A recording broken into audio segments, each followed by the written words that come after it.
अस्सलाम वालेकुम, नमस्ते, गुड ईवनिंग ते सत श्री अकाल। हुण चीखा मार दो, डाडा मार दो, हुण हार दवाइयां सुट दो, हुण मरदे जांदे, हुण लेरा मार दो। पाकिस्तान नूं ये सोचो कि तुसीं इत्थों तक पहुंचे किदां, उपड़े किदां, ਉਹਦੇ ਪਿੱਛੇ ਜਾਓ ਨਾ जरा। उपड़े किदां ਤੁਸੀਂ टिकटाकां बहुत ठीक है करी रखो, लेकिन कोई गल दी अकल दी गल भी सुन लिया करो। टिकटाकां ने किन्ने बंदियां नूं, किन्ने फीसद बंदियां नूं उतारिया है, बाकी ते सारे मरदे पए ने भुखे। जां गां आउण वाला कल की होना किसी नूं कोई ख्याल नहीं, कोई कोई शर्म हया नहीं। पूरी कौम नूं, कौम मरी हुई मरदार हुंदी जा रही है। जमीर शरीफ ते कदों दे फौत पा चुके ने। हुण तुहाडियां जेहड़ियां बाडियां ने बदबू आणियां शुरू हो जाईयां। गल सुन लिया करो, किसी दी गल कोई काम दी भी कर लिया करो, ये तुहाडे काम आनी है। तुसीं मैनूं दसो सिलेबस की पढ़िया, जो जम्मे जो जम्मे सिलेबस की पढ़ाया, सानू सिलेबस की पढ़ाया, की हो सकता। चलो तुम पहलों गल अलफ दा आम बेबकरी, ਇਹਦੇ ਚ ਹੋਰ ਕੁਝ ਨਹੀਂ ਸੀ ਆ ਸਕਦਾ। ਚਲੋ ਇੱਥੋਂ ਕੱਢ ਲਓ ਆਮ ਤੇ ਬੇਬਕਰੀ ਚੋਂ। ਤੁਸੀਂ ਇੱਥੇ ਸਾਇੰਸੀ ਦੀਆਂ ਚੀਜ਼ਾਂ ਲਿਆਓ, ਕੋਈ ਉੱਥੇ ਤੁਸੀਂ ਹਜ਼ਾਰ ਕਿਸਮ ਦੀਆਂ ਚੀਜ਼ਾਂ ਲਿਆ ਸਕਦੇ ਸੀ। ਕਿਉਂ ਨਹੀਂ ਲਿਆਂਦੀ? ਇਸ ਤਰ੍ਹਾਂ ਲਿਆਂਦੀ ਕਿ ਤੁਹਾਡਾ ਜਿਹੜਾ ਸਿਸਟਮ ਹੈ, ਤੁਹਾਡੇ ਸਿਸਟਮ ਦੇ ਵਿੱਚ ਜਿਹੜਾ ਮੁੱਲਾ ਹੈ, ਮੌਲਵੀ ਹੈ ਜਾਂ ਇਮਾਮ ਮਸਜਿਦ ਹੈ, ਉਹ ਕਮੀਆਂ ਦੀ ਲਿਸਟ 'ਚ ਹੈ। ਉਹ ਜਿਹੜੇ ਮੋਇਨ ਕਹਿੰਦੇ ਸੀ ਨਾ, ਅੰਗਰੇਜ਼ਾਂ ਦੇ ਦਿਮਾਗ, ਅੰਗਰੇਜ਼ ਮੁਕਰਰ ਕਰ ਗਏ ਮੋਇਨ, ਯਾਨੀ ਕਿ ਕਮੀ। ਔਰ ਉੱਥੇ ਪਿੰਡ ਦੇ ਵਿੱਚ 5-6 ਕਿੱਲੇ ਜ਼ਮੀਨ ਵੀ ਹੁੰਦੀ ਸੀ ਤੇ ਪਿੰਡ 'ਚ ਸੇਪੀ ਹੁੰਦੀ ਸੀ। ਹਰ ਜਿਹੜਾ ਜ਼ਿਮੀਂਦਾਰ ਜੱਟ ਆ ਉਹਨੇ ਸਾਲ ਦੇ ਦਾਣੇ ਦੇਣੇ ਆ। ਇਹ ਨਾਈ ਦੇ ਆ, ਮੋਚੀ ਦੇ ਆ, ਤੇਲੀ ਦੇ ਆ, ਘੁਮਿਆਰ ਦੇ ਆ, ਇਹ ਮੌਲਵੀ ਦੇ ਆ। ਜਿਹੜਾ ਤੁਹਾਡੀ ਤਨਖਾਹ ਤੇ ਜਿਹੜਾ ਤੁਹਾਡੇ ਰਹਿਮੋ ਕਰਮ ਤੇ ਇਮਾਮਤ ਕਰਾਉਂਦਾ ਪਿਆ, ਚੌਧਰੀ ਦੇ ਵਾਸਤੇ ਜਿਹਨੂੰ ਮਰਜ਼ੀ ਲਾ ਲੈ, ਜਿਹਨੂੰ ਮਰਜ਼ੀ ਕੱਢਦਾ, ਜਾਂ 4 ਚੌਧਰੀ ਰਲ ਕੇ ਪਿੰਡ ਦੇ, ਉਹਨੇ ਤੁਹਾਨੂੰ ਕੀ ਦੱਸਣਾ? उस इमाम मस्जिद ने तुहानू खे दसना। वो फिर सानू इक्को गल दस रहा कि दुआ करो, या अल्लाह इंडिया की तोपों में कीड़े डाल दे, या अल्लाह यहूदियों को, या अल्लाह इसराइल को सफा हस्ती से मिटा दे। इस तरह मिट जाते दुआवां नाल। ते दुआ तुसी ये क्यों नहीं मंगदे, या अल्लाह हमें हदायत दे? तुसी अपने वास्ते तो हदायत मंगदे नहीं। ते ओ जिन्होंने तुसी इसराइल नूं मिटाना सी ना, उन्हें सारी दुनिया नूं मिटा दिता। हुण वो अमरीका नूं मिटाण लगा। एडा कि इसराइल आ, उन्हें पहलों शाम खादा, पूरा हड़प कर गया, गुलाम दी चोटियां लै गया। शाम दी टोटे एक घर। जितनी जिल्लत दुनिया के उत्ते जदों दी दुनिया दरियाफ्त हुई है, शाम च हुई है ना, जिथों के प्रोफैसर जिहड़े आ, जिथों के PhD डॉक्टर, जिथों के साइंटिस्ट बाहरले मुल्कां जाके, यूरोप जाके भीख मंगदे फिरदे सड़कों के उत्ते। शाम का यह हशर होया। किहने कीता? इसराइल ने।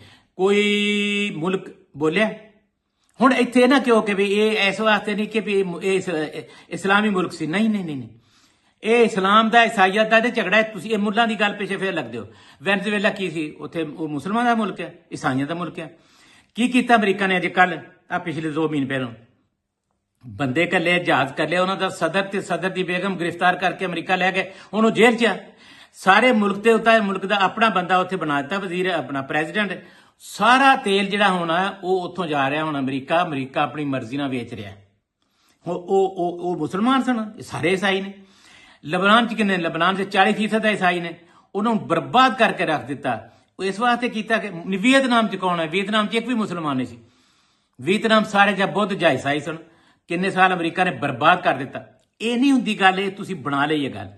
अगर ये गल आ मुसलमान की ते ईसाई की गल आ, तो फिर मैनूं दसो सऊदी अरब की करन दिया? पाकिस्तान का जिन्ना अज तक नुकसान पहुंचाया, पाकिस्तान सब तो बहुता सऊदी अरब ने पहुंचाया। ते मुसलमान असीं मरदे जा रहे, साडा खाना काबा, साडा मदीना, साडा मक्का, साडा मदीना ठीक है, असीं ठीक करदे, सानूं यही करना चाहिए। पर हथ किन्हां दे च आ? ये कदे सोचिया? किसी की जुरत गल करे कि बई वो एक ने की थी इमरान खान कदों दा जेल च? उन्हें कहा सी बादशाहतां जिहड़ियां ना अरब मुल्कां च बादशाहां ते नहीं रहनी चाहिए। बादशाहत नूं की दर्द तकलीफ है अवाम दा? पर नहीं, तुसीं नहीं हटे। मुल्ला कौन है तुहाडा? मुल्ला नूं कित्थे मदरसे च पढ़ाउंदे? मदरसे च सहूलतां की आ? जिहड़ा मौलवी पढ़ जांदा है, उहनूं पढ़ के तुसीं इमाम मस्जिद बनाउंदे हो जां आलम बनाउंदे हो, उहनूं की दिंदे हो? पहली गल ते कि जिहड़ा मदरसे च भी पढ़दा, चलो मान लिया मदरसे जिहड़ा पढ़दा, जिहड़े उहने आउटस्टैंडिंग, जिन्हां नूं कहंदे आ चमकीले, जिन्हां नूं कहंदे आ कि ਜਿਹੜੇ ਉਹਨਾਂ ਚੋਂ ਹੋਣਹਾਰ ਬਿਰਵਾ ਕੇ ਚਿਕਨੇ ਪਾਤ ਵਾਲੇ ਹੋਣ, ਜਿੱਥੇ ਜਿਹੜੇ ਉਹਨਾਂ ਚੋਂ ਤਗੜੇ ਬੰਦੇ ਹੋਣ, ਪੜ੍ਹਨ ਚ ਲੈਕ ਹੋਣ, ਉਹਨਾਂ ਨੂੰ ਫੜੋ, ਉਹਨਾਂ ਨੂੰ ਯੂਰਪ ਕਰ ਲਓ, ਅਮਰੀਕਾ ਕਰ ਲਓ, ਉਹਨਾਂ ਨੂੰ ਵਿਲਾਇਤ ਕਰ ਲਓ, ਅਰਬ ਕਰ ਲਓ, ਹਰ ਮੁਲਕ ਕਰ ਲਓ, ਉਹਨਾਂ ਨੂੰ ਤਾਲੀਮ ਦਿਓ, ਆਲਾ ਆਲਾ ਤਲੀਮ ਲੈ ਕੇ ਆਣ, ਉਹ ਤੁਹਾਨੂੰ ਫਿਰ ਉਹ ਤਾਲੀਮ ਤੁਹਾਨੂੰ ਦਰਸ ਦੇਣਗੇ, ਤੁਹਾਨੂੰ ਪਤਾ ਹੋਏਗਾ। ਫਿਰ ਉਹ ਇਹ ਨਹੀਂ ਕਹੇਗਾ ਅੱਜ ਸਾਡੇ ਇੱਥੇ ਬਖਤ ਮੌਲਵੀ ਆ ਪਾਕਿਸਤਾਨ 'ਚ ਐਸਾ ਮੁਸਲਮਾਨ, ਅੱਲਾਹ ਤਾਲਾ ਮਾਫ ਕਰੇ, ਮੈਂ ਉਹਦਾ ਨਾਂ ਨਹੀਂ ਲੈਂਦਾ, ਉਹਦਾ ਨਾਂ ਲੱਗਿਆ ਮੈਂ ਸਮਝਣਾ ਕਿ ਨਾਂ ਲਿਆ ਤੇ ਜ਼ਬਾਨ ਨਾਪਾਕ ਹੋ ਜਾਣੀ, ਤੇ ਨਾਲੇ ਉਹਦੇ ਜਿਹੜੇ ਉਹੋ ਜਿਹੇ ਨਾ ਉਸ ਕਿਸਮ ਦੇ ਬੜੇ ਉਹ ਮਗਰ ਪੈ ਜਾਣਗੇ। ਉਹ ਇਹ ਕਹਿੰਦਾ ਹੈ ਕਿ ਦੁਨੀਆ ਜਿਹੜੀ ਆ ਨਾ ਘੁੰਮ ਹੀ ਨਹੀਂ ਰਹੀ। ਇੱਕ ਹੋਰ ਮੌਲਵੀ ਕਹਿੰਦਾ ਕਿ ਜਦੋਂ ਇਹ ਚੰਦ ਆਵੇ ਨਾ, ਚੰਦ ਨੇ ਨਿਕਲਣਾ ਹੋਵੇ ਨਾ, ਤੇ ਉਹ ਗੌਸ ਪਾਕ ਕੋਲ ਜਾਂਦਾ, ਉਹਨੂੰ ਪੁੱਛਦਾ ਗੌਸ ਪਾਕ ਨੂੰ ਕਿ ਮੈਂ ਨਿਕਲਾਂ ਜਾਂ ਨਾ ਨਿਕਲਾਂ। ਜਿੱਥੇ ਮੌਲਵੀ ਦਾ ਇਹ ਮਿਆਰ ਹੋਏਗਾ, ਤੇ ਸਾਨੂੰ ਇਹ ਹੀ ਦੱਸਿਆ ਗਿਆ ਕਿ ਜਿਹੜਾ ਚੰਦ ਹੈ ਨਾ ਉਹਦੇ 'ਚ ਬੀਬੀ ਫਾਤਿਮਾ ਦਾ ਚਰਖਾ ਹੈ। ਸਾਨੂੰ ਇਹ ਨਹੀਂ ਦੱਸਿਆ ਗਿਆ ਕਿ ਚੰਦ ਦੇ ਕਾਮ ਹੈ, ਰੋਡ ਪੱਥਰ ਹੈ, ਨਹੀਂ, ਸਾਨੂੰ ਇੱਕੋ ਸਮਝਾਇਆ ਗਿਆ। ਉਹੀ ਗੱਲ ਸੀ, ਬੀਬੀ ਫਾਤਿਮਾ ਦਾ ਚਰਖਾ ਹੀ ਵੇਖਦੇ ਰਹੇ ਅਸੀਂ, ਬੜਾ ਬੀਬੀ ਫਾਤਿਮਾ ਦਾ ਚਰਖਾ। ਇਸੇ ਹੀ ਤਰ੍ਹਾਂ ਹਰ ਦੀਨ ਦੇ ਵਿੱਚ, ਹਰ ਮੁਸਲਮਾਨਾਂ ਦੇ ਵਿੱਚ ਈਸਾਈਆਂ ਨੇ ਕੀ, ਈਸਾਈਆਂ ਨੇ ਇੱਕ ਪਾਸੇ ਲਾਇਆ ਦੁਨੀਆ ਨੂੰ ਆਪਣੇ ਮਰਦੇ, ਉੱਥੇ ਉਹਨਾਂ ਨੇ ਵੀ ਕੈਥੋਲਿਕ ਤੇ ਪ੍ਰੋਟੈਸਟੈਂਟ ਇੱਕ ਦੂਸਰੇ ਦੇ ਵੈਰੀ ਨੇ, ਉੱਥੇ ਵੀ ਵੱਡੇ ਵੱਡੇ ਡਰਾਮੇ ਹੁੰਦੇ ਨੇ। ਹਿੰਦੂਆਂ 'ਚ ਖੈਰ ਹੈ ਹੀ ਨਹੀਂ ਨਾ, ਹਿੰਦੂ ਤੇ ਅੱਧਿਆਂ ਨੂੰ ਇਨਸਾਨ ਹੀ ਨਹੀਂ ਸਮਝਦੇ ਨਾ। ਹਿੰਦੂ ਤੇ ਇੱਕ ਸਿਰਫ ਥੋੜੀ ਜਿਹੀ ਤਾਦਾਦ ਹੈ ਜਿਹੜੇ ਬ੍ਰਾਹਮਣ ਆ, ਬਸ ਸਿਰਫ ਉਹ ਇਨਸਾਨ ਆ, ਤੇ ਬਾਕੀ ਜਿੰਨੇ ਜਾਂ ਸ਼ੂਦਰ ਆ, ਜਾਂ 2 ਨੰਬਰ ਆ, ਜਾਂ 4 ਨੰਬਰ ਆ, 6 ਨੰਬਰ। ਕਈ ਲੋਕ ਹਿੰਦੂ ਜਿਹੜੇ ਹਿੰਦੂ ਨੇ ਮਜ਼ਹਬ ਦੇ, ਉਹ ਬ੍ਰਾਹਮਣ ਦੇ ਚੌਥੇ ਤੇ ਚੜ ਜਾਣ, ਚੁੱਲ੍ਹੇ ਤੇ ਚੜ ਜਾਣ, ਜਾਂ ਬ੍ਰਾਹਮਣ ਦੇ ਕਿਸੇ ਚੀਜ਼ ਨੂੰ ਹੱਥ ਲਾ ਦੇਣ। ਹਿੰਦੂ ਮਜ਼ਹਬ ਦਾ ਕੋਈ ਗਰੀਬ ਆਦਮੀ ਜਿਹੜਾ ਉਹ ਨੇ ਦਲਤ ਉਹਨਾਂ ਨੂੰ ਕਹਿੰਦੇ ਨੇ, ਨਾਲੇ ਉਹਨਾਂ ਨੂੰ ਸ਼ੂਦਰ ਕਹਿੰਦੇ ਨੇ, ਜੋ ਵੀ ਆਖਦੇ ਨੇ, ਗਰੀਬ ਵਿਚਾਰੇ ਨੇ, ਉਹ ਅਗਰ ਇੱਕ ਦੂਸਰੇ ਹਿੰਦੂ ਦੇ ਅਮੀਰ ਹਿੰਦੂ ਦੇ ਬ੍ਰਾਹਮਣ ਦੇ ਚੁੱਲ੍ਹੇ ਤੇ ਹੱਥ ਲਾ ਦੇ, ਉਹਦੇ ਘੜੇ ਤੇ ਹੱਥ ਲਾ ਦੇ, ਉਹਦੀ ਕਿਸੇ ਚੀਜ਼ ਨੂੰ ਹੱਥ ਲਾ ਦੇਵੇ, ਉਹ ਨਾਪਾਕ ਹੋ ਜਾਂਦੀ ਹੈ। ਉਹ ਅਗਰ ਕਿਸੇ ਦੇ ਘਰ ਜਾ ਵੜੇ, ਕੁੜੀ ਬੱਚਾ ਵੱਡਾ ਛੋਟਾ ਕਿਸੇ ਬ੍ਰਾਹਮਣ ਦੇ ਘਰ, ਆਮ ਅਛੂਤ, ਉਹਦਾ ਘਰ ਧੋਂਦੇ ਨੇ ਫਿਰ ਉਹ ਕਿ ਇੱਥੇ ਕੋ ਆਇਆ ਸੀ, ਇੱਥੇ ਕੌਣ, ਉਹਨਾਂ ਦਾ ਆਪਣਾ ਮਜ਼ਹਬ ਵਾਲਾ ਇੱਕੋ ਹੀ, ਉਹਨਾਂ ਦੇ ਆਪਣਾ ਮਜ਼ਹਬ ਵਾਲਾ। ਤੁਸੀਂ ਮੁਸਲਮਾਨਾਂ ਦੇ ਕੀ ਹੈ, ਈਸਾਈਆਂ ਦੇ ਕੀ ਹੈ? ਕਦੇ ਕਿਸੇ ਈਸਾਈ ਨੂੰ, ਵੱਡੇ ਅਮਰੀਕਾ ਨੂੰ, ਯੂਰਪ ਨੂੰ, ਬਰਤਾਨੀਆ ਨੂੰ, ਕਿਤਨੇ ਅਮੀਰ ਮੁਲਕ ਨੇ, ਉਹਨਾਂ ਨੂੰ ਕਦੇ ਗੈਰਤ ਆਈ ਹੈ ਕਿ ਪਾਕਿਸਤਾਨ ਥੋੜੇ ਜਿਹੇ ਈਸਾਈ ਹੈ, ਕਦੇ ਇਹਨਾਂ ਨੂੰ ਏਡ ਭੇਜੋ, ਇਹਨਾਂ ਨੂੰ ਤਨਜ਼ੀਮ ਬਣਾਓ, ਇਹਨਾਂ ਨੂੰ ਐਜੂਕੇਟ ਕਰੋ, ਇਹਨਾਂ ਨੂੰ ਉੱਥੇ ਲੈ ਜਾਓ, ਜੇ ਤੁਸੀਂ ਨਹੀਂ ਇੱਥੇ ਨਹੀਂ ਖੜ ਸਕਦੇ ਇਹਨਾਂ ਨੂੰ ਤਾਲੀਮ ਦਿਓ। ਕਦੇ ਸਾਡੇ ਈਸਾਈਆਂ ਦਾ ਪੁੱਛਿਆ, ਸਾਡੇ ਮੁਲਕ ਦੇ ਈਸਾਈਆਂ ਦਾ ਪੁੱਛਿਆ ਕਿਸੇ ਗੋਰਿਆਂ ਨੇ? ਨਹੀਂ, ਇੱਥੇ ਕੋਈ ਮਜ਼ਹਬ ਨਹੀਂ ਦੁਨੀਆ ਤੇ। ਮਜ਼ਹਬ ਹੈ ਲੁੱਟਣ ਦਾ ਤੇ ਮਜ਼ਹਬ ਹੈ ਤਾਕਤ ਦਾ। ਇਹ ਭੁਲੇਖੇ ਪਾਏ ਤੁਹਾਨੂੰ। ਜਿੰਨਾ ਬਰਬਾਦ ਮੁਸਲਮਾਨਾਂ ਨੇ ਕੀਤਾ, ਜਿੰਨਾ ਬਰਬਾਦ ਈਸਾਈਆਂ ਨੇ ਕੀਤਾ। ਦੂਸਰੀ ਜਿਹੜੀ ਪਹਿਲੀ ਜੰਗ ਅਜ਼ੀਮ ਚ ਕੌਣ ਸੀ ਲੜ ਰਿਹਾ? ਈਸਾਈ, ਲੱਖਾਂ ਦੀ ਤਾਦਾਦ ਚ। ਅੱਛਾ, ਹੁਣ ਜਿਹੜਾ ਦੂਸਰੀ ਜੰਗ ਅਜ਼ੀਮ ਚ ਜਿਹੜਾ ਆਪਣਾ ਹੀਰੋਸ਼ੀਮਾ ਤੇ ਨਾਗਾਸਾਕੀ ਜੋ 2 ਸ਼ਹਿਰ ਬਰਬਾਦ ਕੀਤੇ ਨੇ, ਉਹ ਮੁਸਲਮਾਨਾਂ ਦੇ ਸਨ? ਨਹੀਂ। ਲੜਾਈ ਕਿਹਨਾਂ ਦਰਮਿਆਨ ਹੋ ਰਹੀ ਸੀ? ਕੌਣ ਸੀ? ਜਰਮਨੀ ਕੌਣ ਸੀ? ਈਸਾਈ ਸੀ। UK ਕੌਣ? ਬਰਤਾਨੀਆ ਕੌਣ ਸੀ? ਈਸਾਈ। ਅਮਰੀਕਾ ਈਸਾਈ। ਸਾਰੇ ਮੁਲਕ ਇੱਥੋਂ ਬੈਲਜੀਅਮ, ਹਾਲੈਂਡ, ਪੋਲੈਂਡ, ਉੱਥੇ ਤੱਕ ਯੂਕਰੇਨ ਤੱਕ ਚਲੇ ਜਾਓ, ਸਾਰੇ ਈਸਾਈ। ਕਿਤੇ ਜਾਂ ਈਸਾਈ ਜਾਂ ਉਹਨਾਂ ਦਾ ਜਿਹੜਾ ਹੈ ਉਹ ਰੂਸੀਆਂ ਵਾਲਾ ਮਜ਼ਹਬ। ਉੱਥੇ ਕੌਣ ਸੀ? ਮੁਸਲਮਾਨ ਕਿਹੜਾ ਮੁਲਕ ਉਦੋਂ ਲੜ ਰਿਹਾ ਸੀ? ਕੋਈ ਵੀ ਨਹੀਂ। ਈਸਾਈ ਕਿੰਨੀਆਂ ਜੰਗਾਂ ਲੜੀਆਂ ਅੱਜ ਤੱਕ? ਜਦੋਂ ਦੀਆਂ ਜੰਗਾਂ ਹੋਣੀਆਂ ਈਸਾਈਆਂ ਨਾਲ ਹੋਣੀਆਂ। ਈਸਾਈਆਂ ਨੇ ਈਸਾਈਆਂ ਨੂੰ ਬਰਬਾਦ ਕਰਕੇ ਰੱਖਤਾ। ਅੱਗੇ ਮੈਂ ਗਿਆ ਇਟਲੀ ਦੇ ਵਿੱਚ, ਤੇ ਮੈਂ ਉਹ ਟੂਰਿਸਟ ਇੰਨਾ ਡਰਦੇ ਆ ਜਿਵੇਂ ਹੋਲੋਕਾਸਟ ਦਾ ਤੁਸੀਂ ਨਾਂ ਨਹੀਂ ਲੈ, ਹੋਲੋਕਾਸਟ ਦਾ ਨਾਂ ਲੈ ਲਓ। ਹੋਲੋਕਾਸਟ ਪਤਾ ਸਾਰਿਆਂ ਨੂੰ, ਲੇਕਿਨ ਇਹ ਹੈ ਕਿ ਜਿਹੜੇ ਯਹੂਦੀਆਂ ਦੀ ਜਿਹੜੇ ਕਹਿੰਦੇ ਨੇ ਕਿ ਬਹੁਤ ਜ਼ਿਆਦਾ ਉਹਨਾਂ ਨੂੰ ਕਤਲ ਕੀਤਾ ਗਿਆ ਸੀ ਇਕੱਠਿਆਂ ਨੂੰ, ਤੇ ਉਹਨੂੰ ਕਹਿੰਦੇ ਸੀ ਹੋਲੋਕਾਸਟ। ਉਹ ਜੁਰਮ ਹੈ। ਅਗਰ ਤੁਸੀਂ ਉੱਥੇ ਹੋਲੋਕਾਸਟ ਦਾ ਲਫ਼ਜ਼ ਇਸਤੇਮਾਲ ਕਰ ਲਓ ਤਾਂ ਅੰਦਰ ਚਲੇ ਜਾਓਗੇ ਜਾਂ ਤੁਹਾਨੂੰ ਯਹੂਦੀ ਮਰਵਾ ਦੇਣਗੇ। ਕਿਉਂ? ਉਹ ਇੰਨੀ ਵੀ ਬਰਦਾਸ਼ਤ ਨਹੀਂ ਕਰਦੇ ਗੱਲ। ਸਾਡੇ ਮਤਲਬ ਕਿ ਸਾਨੂੰ ਵੀ ਕਿਸੇ ਮਾਰਿਆ ਸੀ। ਮੈਂ ਇਟਲੀ 'ਚ ਗਿਆ ਤੇ ਬਹੁਤ ਜ਼ਿਆਦਾ ਕਬਰਾਂ, ਹਜ਼ਾਰਾਂ ਤਾਦਾਦ ਤੇ। ਮੈਂ ਕਿਹਾ ਇਕੱਠੀਆਂ ਇੰਨੀਆਂ ਕਬਰਾਂ ਯਾਰ, ਇੱਕ ਕਦੇ ਪੁਰਾਣੇ ਜ਼ਮਾਨੇ 'ਚ। ਉਹਨਾਂ ਕਿਹਾ ਜੀ ਇਹ ਈਸਾਈ ਸਨ 6000 ਈਸਾਈ। 6000 ਈਸਾਈ ਯਹੂਦੀਆਂ ਨੇ ਕੈਮੀਕਲ ਪਾ ਕੇ ਸਾੜ ਦਿੱਤਾ ਸੀ। ਆ ਹੁਣ ਦੀ ਗੱਲ ਹੈ, ਕੋਈ 100-200 ਸਾਲ ਪਹਿਲਾਂ ਦੀ, 200 ਸਾਲ ਪਹਿਲਾਂ ਦੀ ਗੱਲ ਹੋਈ। ਯਹੂਦੀਆਂ ਨੇ ਅੱਗ ਲਾ ਕੇ, ਸਿਰਫ ਈਸਾਈਆਂ ਨੂੰ 6000 ਈਸਾਈਆਂ ਦੇ ਉੱਤੇ ਕੈਮੀਕਲ ਪਾ ਕੇ ਅੱਗ ਲਾ ਕੇ ਉਹ ਫਿਰ ਇਕੱਠੀਆਂ ਕਬਰਾਂ ਬਣਾਉਂਦੇ ਕਿਸੇ ਨੇ ਬਣਾ ਲਈ, ਬਾਕੀ ਉੱਥੇ 6000 ਕਬਰਾਂ ਹੈ। ਅੱਜ ਉਹ ਈਸਾਈ ਉਹਨਾਂ ਯਹੂਦੀਆਂ ਵਾਸਤੇ ਮਰੇ ਜਾ ਰਹੇ ਨੇ। ਕਿਉਂ ਮਰੇ ਜਾ ਰਹੇ ਨੇ? ਤੁਹਾਡਾ ਖਿਆਲ ਹੈ ਦੀਨ ਵਾਸਤੇ ਮਰੇ ਜਾ ਰਹੇ? ਟਰੰਪ ਜਿਹੜਾ ਉਹ ਈਸਾਈ ਹੈ, ਨਾ ਹੀ ਲਿਖਣਾ ਨਾ, ਨਾ ਦੇ ਉਹਦੇ ਮੈਂ ਵੀ ਮੁਸਲਮਾਨ ਹੈ। ਕਿਆ ਮੇਰੇ ਚ ਇਸਲਾਮ ਮੁਕੰਮਲ ਹੈ? ਮੈਂ ਪੂਰਾ ਮੁਸਲਮਾਨ ਹੈ। ਮੇਰੇ ਜੋ ਮੁਸਲਮਾਨ ਵਾਲੇ ਹੈ ਨਹੀਂ ਲੱਛਣ? ਨਾ ਹੀ ਆ। ਬਾਕੀ ਤਾਂ ਮੈਨੂੰ ਨਹੀਂ ਸਮਝਦਾ ਕਿ ਅੱਲਾ ਮਾਫ ਕਰੇ, ਮੈਨੂੰ ਤਾਂ ਕੋਈ ਬੰਦਾ ਨਹੀਂ ਨਜ਼ਰ ਆਉਂਦਾ ਕਿ ਜਿਹੜਾ ਉਹ ਈਸਾਈ ਆ ਤੇ ਉਹ ਈਸਾਈ ਆ, ਜਿਹੜਾ ਹਿੰਦੂ ਆ ਤੇ ਹਿੰਦੂ ਆ, ਜਿਹੜਾ ਮੁਸਲਮਾਨ ਹੈ ਤੇ ਮੁਸਲਮਾਨ ਹੈ, ਜਿਹੜਾ ਸਿੱਖ ਹੈ ਤੇ ਸਿੱਖ ਹੈ। ਸਿੱਖ ਕਦਰੇ ਚੰਗੇ ਨੇ ਤੇ ਟੌਪ ਤੇ ਜਿਹੜੇ ਨੇ ਯਹੂਦੀ ਆਪਣਾ ਯਹੂਦੀ ਦੇ ਪਿੱਛੇ ਜਾਨ ਦੇ ਦਿੰਦੇ ਆ, ਉਹਨੂੰ ਬਚਾਉਂਦੇ ਆ, ਉਹਨਾਂ ਦਾ ਫਲਸਫਾ ਸਿੱਧਾ ਸਿੱਧਾ ਇਹ ਹੈ ਕਿ ਕੋਈ ਇਨਸਾਨ ਨਹੀਂ ਹੋਰ, ਅਸੀਂ ਆ ਔਰ ਬਾਕੀ ਜਿੰਨੇ ਇਨਸਾਨ ਈਸਾਈ ਤੇ ਮੁਸਲਮਾਨ ਬਿਲਖਸੂਸ ਉਹਨਾਂ ਲਿਖਿਆ ਹੈ ਇਹਨਾਂ ਨੇ ਯਹੂਦੀਆਂ ਦੇ ਦੀਨ ਚ ਆ ਕੇ ਈਸਾਈ ਤੇ ਮੁਸਲਮਾਨ ਸਾਡੇ ਨੌਕਰ ਆ, ਸਾਡੇ ਮੁਲਾਜ਼ਮ, ਬਲਕਿ ਸਾਰੀ ਕਾਇਨਾਤ ਯਹੂਦੀਆਂ ਦੇ ਦੀਨ ਚ ਆ, ਉਹਨਾਂ ਦੀ ਕਿਤਾਬ ਚ ਆ ਔਰ ਉਹਨਾਂ ਦਾ ਪੜਾਉਣਾ ਵੀ ਇਹ ਆ, ਉਹ ਮੰਨਣਾ ਵੀ ਇਹ ਹੈ ਤੇ ਆਖਣਾ ਵੀ ਇਹ ਤੇ ਮਨਵਾਉਂਦੇ ਵੀ ਤੇ ਉਹਨਾਂ ਦਾ ਇਰਾਦਾ ਵੀ ਹੈ ਤੇ ਉਹਨਾਂ ਕਰਕੇ ਵੀ ਰਹਿਣਾ ਕਿ ਦੁਨੀਆ ਸਾਰੀ ਈਸਾਈ ਮੁਸਲਮਾਨ ਬੁੱਧ ਜੋ ਵੀ ਹੈ, ਹਿੰਦੂ ਸਿੱਖ ਈਸਾਈ ਜੋ ਵੀ ਹੈ, ਮੁਸਲਮਾਨ ਵੀ, ਇਹ ਸਾਰੇ ਸਾਡੇ ਨੌਕਰ ਨੇ, ਸਾਡੇ ਵਾਸਤੇ ਬਣੇ। ਤੁਹਾਨੂੰ ਪਤਾ ਕਿਸੇ ਨੂੰ ਕਦੇ ਗੌਰ ਕੀਤਾ ਇਸ ਬੰਨੇ ਕਿ ਉਹਨਾਂ ਦਾ ਦੀਨ ਕੀ ਹੈ? ਇਹ ਯਹੂਦੀ ਦਾ ਦੀਨ ਹੈ ਕਿ ਬਾਕੀ ਜਿੰਨੀ ਮਖਲੂਕ ਹੈ ਉਹ ਉਹਨਾਂ ਦਾ ਬੱਚਾ ਮਾਰ ਦਿਓ, 5 ਸਾਲ ਦਾ ਕਤਲ ਕਰ ਦਿਓ, ਜ਼ਿਬਾ ਕਰ ਦਿਓ, ਟੋਟੇ ਕਰ ਦਿਓ, ਅੱਗ ਲਾ ਦਿਓ, ਕੈਮੀਕਲ ਸੁੱਟ ਦਿਓ, ਉਹਦੀ ਕੋਈ ਹੈਸੀਅਤ ਨਹੀਂ, ਕੋਈ ਗੁਨਾਹ ਨਹੀਂ। ਜਿਨ੍ਹਾਂ ਯਹੂਦੀਆਂ ਦੀ ਨਜ਼ਰ 'ਚ ਇਹ ਗੁਨਾਹ ਨਹੀਂ ਹੈ। ਲੇਕਿਨ ਤੁਸੀਂ ਅੱਖਾਂ ਤੁਸੀਂ ਇੱਕੋ ਗੱਲ ਕਰੀ ਜਾਣੀ ਹੈ ਕਿ ਬਈ ਇਹ ਜੀ ਚੂਕੇ ਜੀ ਬਸ ਜੀ ਦੇਖੋ ਜੀ ਮੁਸਲਮਾਨਾਂ ਨੂੰ ਮਾਰਿਆ ਜੀ, ਮੁਸਲਮਾਨਾਂ ਨੂੰ ਮਾਰਿਆ। ਉਹ ਮੁਸਲਮਾਨ ਤੇ ਮੁਸਲਮਾਨ ਨੂੰ ਮਾਰ ਰਿਹਾ, ਈਸਾਈ ਨੂੰ ਮਾਰ ਰਿਹਾ। ਇਹ ਹੁਣ ਜਿੱਥੇ ਤੁਹਾਨੂੰ ਦੱਸਿਆ ਵਨਜ਼ੁਏਲਾ ਜਿਹੜਾ ਮੁਸਲਮਾਨ ਸੀ, ਕਿਵੇਂ ਬੇਇੱਜ਼ਤ ਕੀਤਾ ਇਹਨੇ ਟਰੰਪ ਨੇ, ਮੀਆਂ ਬੀਵੀ ਚੁਕਵਾ ਕੇ ਲਿਆਂਦਾ, ਹਕੂਮਤ ਕਰ ਲਈ ਸਾਰਾ।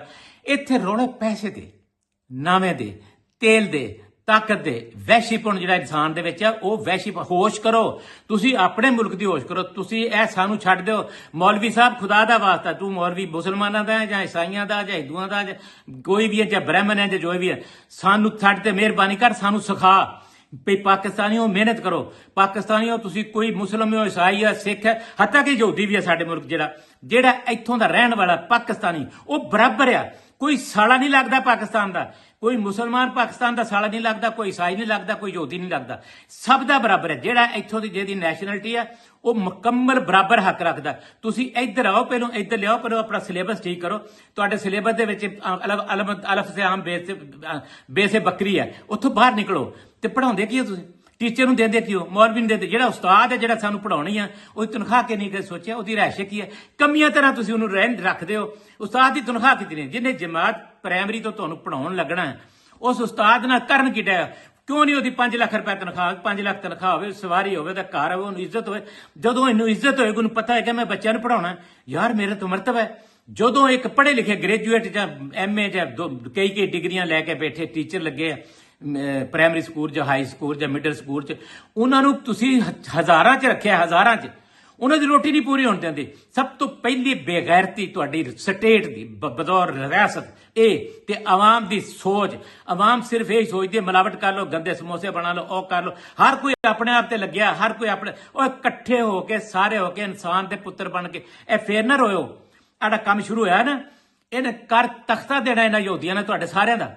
ਈਸਾਈਆਂ ਦੀ ਵਾਰੀ ਸਭ ਤੋਂ ਬਾਅਦ ਆਣੀ, ਤੇ ਜਿੰਨੀ ਠੰਡ ਈਸਾਈਆਂ ਨੂੰ ਪੈਣੀ ਨੇ ਕਿਸੇ ਹੋਰ ਨੂੰ ਨਹੀਂ ਪੈਣੀ। ਲੇਕਿਨ ਪਹਿਲੋਂ ਸਫਾਇਆ ਹੋਣਾ ਮੁਸਲਮਾਨਾਂ ਦਾ। ਮੁਸਲਮਾਨਾਂ ਫੇਰ ਵੀ ਇਹ ਹੈ ਕਿ ਮੁਸਲਮਾਨਾਂ 'ਚ ਇੱਕ ਤੇ ਪੈਸਾ ਹੈਗਾ, ਦੂਸਰਾ ਹੈ ਕਿ ਮੁਸਲਮਾਨ ਦੇ ਉਹ ਈਰਾਨ ਨੇ ਇੱਕ ਮੁਲਕ ਹੈ। ਇਸ ਗੱਲ ਦਾ ਗੌਰ ਕਰਨਾ ਸਾਰੇ ਤੁਸੀਂ। ਵਾਹਿਦ ਕੌਮ ਮੁਸਲਮਾਨ ਆ ਜਿਨ੍ਹਾਂ ਤੱਕ ਕਿਸੇ ਵੇਲੇ ਵੀ ਡਰਿਆ। ਜੇ ਉਹਨਾਂ ਨੇ ਸਿਰ ਫੇਰ ਲਿਆ, ਜੇ ਉਹਨਾਂ ਨੇ ਈਮਾਨ ਲੈ ਆਂਦਾ, ਜੇ ਉਹਨਾਂ ਨੇ ਦੀਨ ਫੇਰ ਲਿਆ, ਉਹਨਾਂ ਤੇ ਗੱਲ ਹੀ ਸ਼ੁਰੂ ਹੁੰਦੀ ਜਹਾਦ ਤੋਂ। ਉਹ ਕਹਿੰਦੇ ਮੌਤ ਜਿਹੜੀ 1000 ਗੁਣਾ ਚੰਗੀ ਜ਼ਿੰਦਗੀ ਤੋਂ ਸ਼ਹਾਦਤ ਦੀ ਆਵੇ। ਦੀਨ ਤੇ ਇਹੀ ਹੈ ਨਾ। ਜੇ ਉਹ ਫਿਰ ਪਿਆ ਤੇ ਯਹੂਦੀ ਦਾ ਨਿਸ਼ਾਨ ਨਹੀਂ ਲੱਭਣਾ, ਕਿਸੇ ਹੋਰ ਦਾ ਨਹੀਂ ਲੱਭਣਾ। ਫਿਰ ਮੁਸਲਮਾਨਾਂ ਨੂੰ ਫਿਰ ਜਾਂ ਤੇ ਇਹ ਤੁਹਾਡਾ ਕਹਿੰਦੇ ਸੁਹਾਈ ਰੱਖੋ।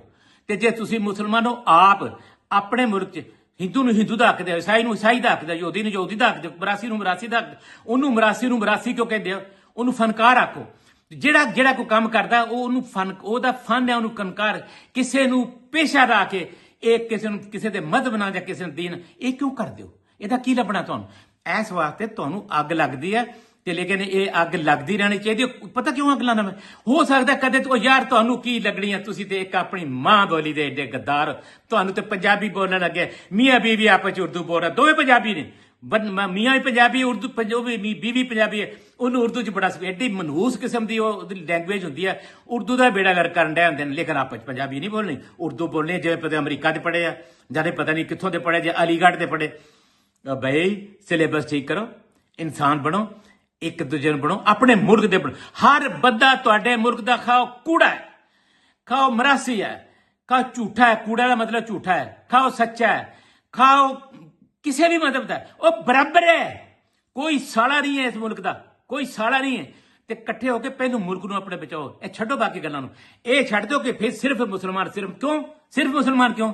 ਬਾਕੀ ਮਖਲੂਕ ਨੇ ਕਿੱਥੇ ਜਾਣਾ? ਜਿਹੜਾ ਪਾਕਿਸਤਾਨੀ ਉਹ ਬਰਾਬਰ ਆ। ਤੇ ਲੋ ਇਕੱਠੇ ਹੋਵੋ। ਪਾਕਿਸਤਾਨ ਚ ਉਸਤਾਦ ਨੂੰ ਇੱਜ਼ਤ ਦਿਓ, ਮੌਲਵੀ ਨੂੰ ਇੱਜ਼ਤ ਦਿਓ, ਜਿਹੜਾ ਚਰਚ ਦੇ ਵਿੱਚ ਜਿਹੜਾ ਉਸਤਾਦ ਬੈਠਾ ਉੱਥੇ ਪਾਦੀ ਹੈ ਉਹਨੂੰ ਇੱਜ਼ਤ ਦਿਓ, ਹੁਣ ਜਿਹੜੇ ਹਿੰਦੂਆਂ ਦਾ ਕੋਈ ਰਹਿਨੁਮਾ ਉਹਨੂੰ ਇੱਜ਼ਤ ਦਿਓ, ਲੇਕਿਨ ਉਹਨੂੰ ਕਹੋ ਸ਼ੂਦਰ ਨਹੀਂ ਤੂੰ ਬਣਾਉਣਾ। ਸ਼ੂਦਰ ਕੋਈ ਨਹੀਂ, ਸਾਡੇ ਮੁਲਕ ਚ ਕੋਈ ਸ਼ੂਦਰ ਨਹੀਂ ਹੈ, ਕੋਈ ਕਿਸੇ ਮਤਲਬ ਦਾ ਕੋਈ ਬੰਦਾ ਘੱਟ ਨਹੀਂ ਹੈ, ਕਿਸੇ ਕਿਸਮ ਦਾ ਘੱਟ ਨਹੀਂ। ਕਿਸੇ ਬੰਦੇ ਦੇ ਹੱਥ ਲੈ ਅਸੀਂ ਪਲੀਤ ਨਹੀਂ ਹੁੰਦੇ, ਸਾਡੀ ਰੋਟੀ ਪਲੀਤ ਨਹੀਂ ਹੁੰਦੀ, ਸਾਡਾ ਖਾਣਾ ਪਲੀਤ ਨਹੀਂ ਹੁੰਦਾ। ਸ਼ੂਦਰ ਵੀ ਆ ਜਾਣ ਸਾਡੇ ਹਿੰਦੂਆਂ ਵਾਲੇ, ਸਾਡੀ ਦਾਲ ਬਹਿ ਕੇ ਖਾਣ, ਸਾਡੀ ਪਲੀਤ ਨਹੀਂ ਹੁੰਦੀ। ਇਸ ਵਾਸਤੇ ਇਹ ਮੈਂ ਤੁਹਾਨੂੰ ਦੱਸਾਂ ਵੀ ਜਾਂ ਮਰ ਜਾਓ, ਖੁਦਕੁਸ਼ੀ ਕਰ ਲਓ, ਜ਼ਹਿਰ ਖਾ ਲਓ, ਜਾਂ ਬਗੈਰਤੀ ਦੀ ਜ਼ਿੰਦਗੀ ਦਾ ਇੰਤਜ਼ਾਰ ਕਰੋ, ਜਾਂ ਬਗੈਰਤੀ ਦੀ ਮੌਤ ਦਾ ਇੰਤਜ਼ਾਰ ਕਰੋ। ਤੀਸਰਾ ਰਸਤਾ ਤੁਹਾਡੇ ਕੋਲ ਕੋਈ ਨਹੀਂ ਹੈ। ਇਹ ਦੋ ਹੀ ਰਸਤੇ ਨੇ।